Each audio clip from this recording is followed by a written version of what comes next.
into. How you doing? Hey, good to see you. My hands are freezing, I'm sorry. So we just happened to both be in here doing our early morning work. Yep. And trying to do some videos and things like that. Yep. Because that's where real estate is right now, it's social media. Absolutely, absolutely. So we're doing our morning routine, and I bumped into my good friend and colleague Karen, and we're exchanging ideas. We're going back and forth. We're seeing what works for her, what works for me, how's business. It's crazy, right? Yeah. It is crazy. Yeah. So people are asking me, now I'm in the business 15 years, you're relatively new. Yes. And people are asking, the first thing that they say when they hear that you're in real estate is what? How's the market? How's the market? How's the market? Which isn't a question that I think a lot of people know how the market is, but I think that what the misconception is that buyers think that they can't get into homes, right? Because it's such a seller's market. So we were just having this conversation. If you have the right agent and you have the right person fighting for you, and they strategically know how to handle a buyer and how to handle the listing agent and how to handle a complete offer package, right, you can get your buyers in, right? So you just had one that you were telling me about. Yes, so FHA is really scary in this market. Yeah. And you had a success story, and I just Yeah. closed one where we both actually got the deals under market with an FHA loan. Yeah. So there is hope. It's challenging, yes. I mean, you used to take a buyer out, show them 3 or 4 houses, maybe 10, maybe 15, but it was their choice, right, of which house they wanted. Yeah. Now it's, oh, I've got to get this house, and there's 30 offers on the house. Right. The line for the open house is down the block. Yeah. There, people are offering $70,000 over asking price. Right. So how do you compete? Well, there's tricks. And we're not going to share them all with you No. because that's why you need us. Yes, yes. But there are ways to really make your offer package, and I always use this word, and I know it's a strong word and I don't want to offend anyone, but make it look as sexy as possible. Because there are there are a lot of contingencies, there are a lot of other things that are involved in the offer than just the overall price. Right? Right. Well, it's terms. It's terms. It's terms, and there's other things that factor. How fast the buyer can move, how slow can the buyer move, like really trying to move at the seller's pace. And the seller, who now is going to move, now do they have a place to go? Right. Or do they need to find something? And are they facing the same challenges you're facing? Yeah, which they are.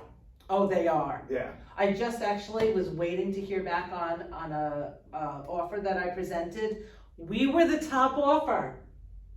And then the seller said, I don't think I can afford to move, and pulled the listing. Yeah.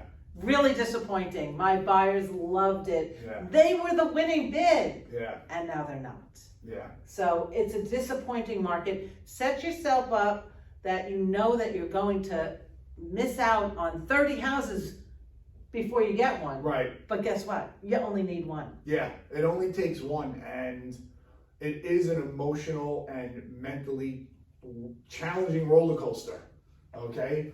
But I'm telling you, and I know you've been doing this a long time, and I'm only here a short bit, people matter. The person makes a difference. If you have the right real estate agent, you're gonna land in the right place. You're gonna get in the right home, I promise you. It's all about people. That's what this business is about. Right. You don't want the agent that just says, well, the market's tough. Go to the open houses. When you find something, I'll put in your offer. Yeah. That's not the way to do it. And a lot of the houses are only showing at the open houses. Yeah. But maybe after the open house you can get in, because it's really hard. You get 5 minutes in the house to make a $500,000 decision. Yeah. That's hard. Yeah. And a lot of your buyers, I'm sure, are in the position where they can't maybe go on a weekend.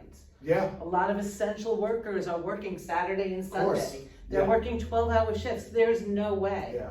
So, I am seeing a lot more like twilight open houses that starting to open up. I've done a few. And some weeknight ones, you know, like a Thursday 5 to 7 or something, which I think is a good practice for any selling agent to do, because you want to get a variety of people.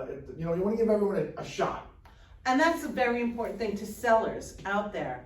Don't do a one-shot deal. Don't say, here's my open house, come and you have 30 people come in, but they saw it for 5 minutes. Yeah. What if they have buyer's remorse? Now you have these 30 people, maybe you have 30 offers, but were they the best offers? What about all those people that work 12-hour shifts on the weekends? Yeah. You know, I always say, show at least 5 days, because then those essential workers that are working those They can get there. 12-hour shifts, Yeah. make appointments. I Yeah. know it's challenging, and it's gonna be the hardest 5 days of your life if you're a seller. Yeah, it will be. But it's over in 5 days. It's in 5 Yeah. days, you It's can a look pretty at good all the investment, offers, by the yes. way. It's a pretty good investment. I actually had a man who had 3 dogs. One did not like people, and he found it very stressful. He actually was going down south to look for a home. He took his dogs, And- left, and gave me 5 days Yeah. to show. Great idea. Yeah. We were able to show without worrying about the dogs coming in and out. It really works. You can be creative. Yep. Yeah. And the other thing that I'm finding out too is, in relation to open houses, is a lot of the buyers are like, we'll just go. They don't want to waste our time. I feel bad. We've already seen so many houses. We'll just go to the open house. That's what sometimes my clients say to me, and I am adamant about it. Absolutely not. There is such a memorable moment when They find the house. not only do they find the house, but it's about them trying to find the right house, but it's also about me trying to build a relationship with the listing agent. So yeah, they have a good 10 minutes in the house, but then I also have a good 10 minutes with the agent. And my job during that time period is not only to point things out and show them the bones of the house, but is to build a relationship and gain this person's trust, just in case this is the home of their dreams. I need to have a rapport. I get that, but at the same time, if I'm doing an open house and they're only showing at the open house, I have sent it. Most important thing is that I always call and give that courtesy call Yeah.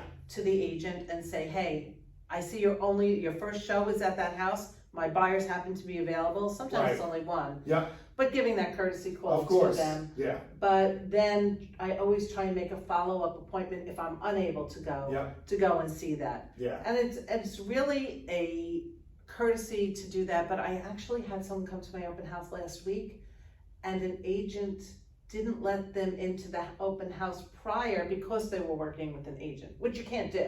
Yeah. It That's doesn't, terrible. how is that in the best interest of the seller? Yeah. It's not. So know what you're doing, get yourself a good agent, Yeah. and if you're that seller that they wouldn't let people into, there's apparently turned away 3 buyers. Right. I'm sorry. Yeah. It's not how we work. No.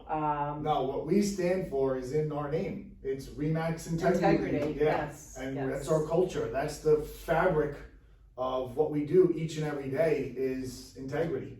Yes. So- So if you want an agent that can take you through this tumultuous market, give us a call. I'm Karen Roth, And I'm Community Joe. and we're from Remax Integrity Leaders. See you soon. Take care, everybody.